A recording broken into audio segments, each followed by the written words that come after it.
Detective Keller made a note in his pad. Mr. Harwick, since you're here, would you mind answering a few questions? Of course.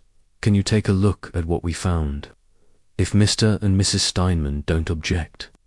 Rivka and Moshe nodded their consent.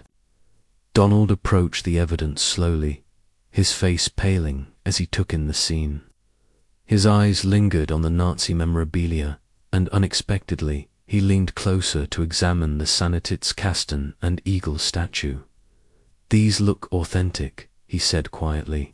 What makes you say that? Detective Keller asked, his attention sharpening. Donald straightened, looking slightly embarrassed. I read a lot of history in my spare time. World War II history, primarily. It's a personal interest time. Sure, the police had that on record when they checked my background 11 years ago. These items, the wear patterns, the manufacturers, marks, they look like genuine period pieces, not reproductions. Rivka found herself studying Donald more carefully. In all the years he had driven their morning route, she had never thought much about his life outside the bus. He was simply Donald, the bus driver, reliable, cheerful, professionally friendly, but never intrusive. The idea that he spent his free time reading about World War II was somehow surprising. You study World War II history? She asked. Among other things.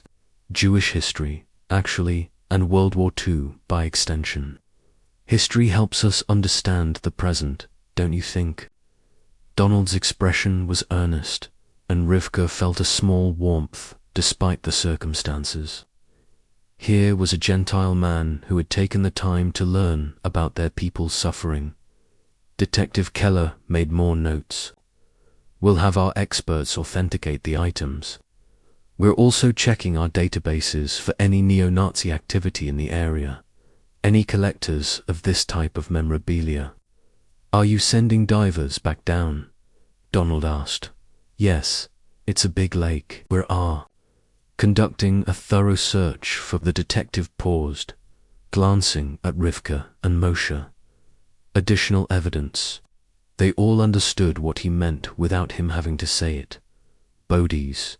After 11 years, they were looking for bodies. I should go, Donald said quietly. Let you folks do your work. Rivka, Moshe, I'm heading back to town now if you need a ride. I know the police brought you, but if you'd prefer. That's kind of you, Detective Keller interjected, but we can provide transportation. We may have additional questions. Moshe looked at his watch, and Rivka recognized the gesture in the face of this discovery. He was thinking about work, about the paycheck they couldn't afford to lose. I should try to make it to the construction site if possible, he said. But I understand if there are procedures, ... For now, you're free to return to your activities, Detective Keller said. We'll contact you with updates as the investigation progresses. I should go to work too, Rivka said, though her voice lacked conviction. The confrontation with Rohan Mira seemed like it had happened in another lifetime, though it had been less than 2 hours ago. Moshe studied her face with the careful attention of a man who had been married for 23 years. You're pale as a sheet, and your boss was already angry this morning. Go home, rest. He demanded a police letter, Rivka remembered, proof that this was real. Detective Keller's expression hardened slightly. I can provide that right now.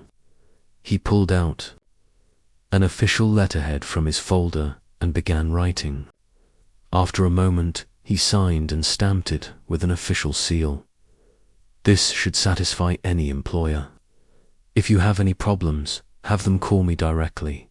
We'll take the bus, Rivka decided. I'll ride with you to your stop, at least, they said. Their goodbyes to Detective Keller, who assured them he would call the moment there was any news.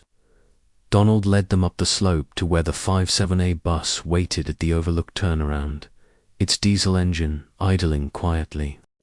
As they climbed aboard, Rivka took one last look back at the lake, where teams of divers were preparing to plunge into the dark water once again.